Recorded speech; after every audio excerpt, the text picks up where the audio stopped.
Opera de Paris Paris کے بالکل مرکز میں واقع ایک شاندار تعمیراتی شاہکار۔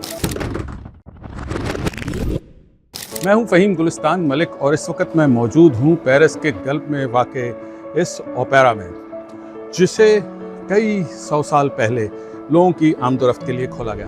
پیرس کے شعراء آفاق اوپیرا کی عمارت ایک ایسا فن پارہ ہے جو نہ صرف اپنی طرز تعمیر میں بے مثال ہے بلکہ تاریخ، فن اور ثقافت کا حسین امتزاج بھی ہے۔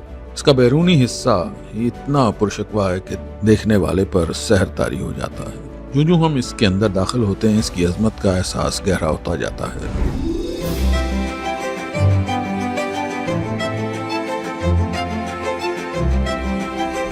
عمارت کے اندر قدم رکھتے ہی سب سے پہلے اس کی شاندار سیڑھیاں اپنی طرف متوجہ کرتی ہیں۔ یہ سیڑھیاں محض اوپر جانے کا رستہ نہیں بلکہ ایک فنکارانہ شاہکار ہیں جو آپ کو ایک اور ہی دنیا میں لے جاتی ہیں۔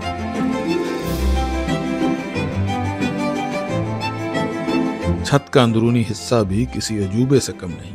اس پر بنے ہوئے خوبصورت نقش و نگار اس دور کے فنکاروں کی مہارت اور لگن کا منہ بولتا ثبوت ہے۔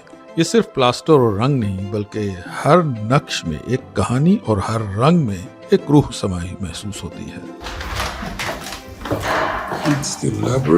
کتابیں کئی سو سال پرانی کتابیں، اتنی بیش قیمت کتابیں، ان کی کئی ہزار ڈالرز میں ان کی قیمت ہوگی ایک کتاب کی۔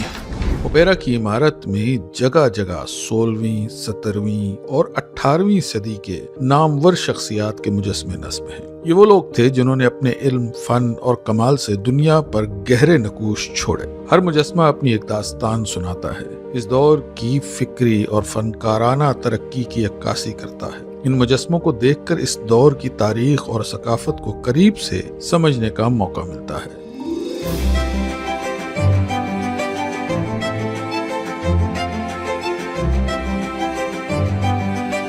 عمارت کا مرکزی تھیٹر ہال جہاں فن کا مظاہرہ کیا جاتا ہے اپنی خوبصورتی اور شان و شوکت میں لاجواب ہے۔ اس کی اسٹیج کا حسن اور نشست گاہوں کی ترتیب، ہر چیز نفاست اور کمال کا مظہر ہے۔ اس تھیٹر میں وی آئی پیز کے لیے مخصوص شاہی باکسز بھی موجود ہیں جہاں سے وہ پرفارمنس کا بھرپور لطف اٹھاتے تھے۔ یہ صرف ایک تھیٹر نہیں بلکہ پرفارمنگ آرٹس کا گڑھ ہے جہاں پہلے اوپیرا اور کلاسیکی موسیقی کے شاندار مظاہرے پیش کیے جاتے ہیں۔ یہاں پر پرفارمنس میں فنکار اپنی روح اور جذبات کو پیش کرتے ہیں۔ تقریباً اس کی جو کیپیسٹی ہے وہ 2000 سے 2500 کے درمیان اس میں لوگ ایک شو میں بیٹھ سکتے ہیں، اور ان کی ٹکٹس جو ہیں بہت پہلے ایڈوانس میں بک کر دی جاتی ہیں۔ یہ جو ابھی میں نے آپ کو تھیٹر ابھی دکھایا ہے، یہ دیکھیں اس کی پرنٹنگ بنی ہوئی ہے، 1950 کی یہ پرنٹنگ ہے۔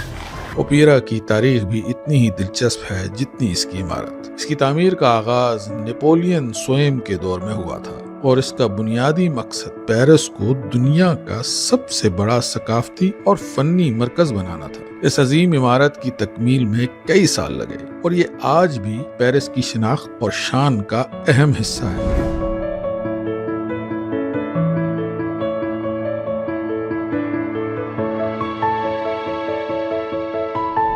اوپیرا کی عمارت پیرس کی سب سے زیادہ وزٹ کی جانے والی مقامات میں سے ایک ہے۔ اس کی خوبصورتی، تاریخی اہمیت اور فنکارانہ کشش ہر سال لاکھوں افراد کو اپنی طرف کھینچتی ہے۔ یہ عمارت پیرس کے فن اور ثقافت کی ایک زندہ مثال ہے جو آج بھی اپنی پوری آب و تاب کے ساتھ قائم ہے۔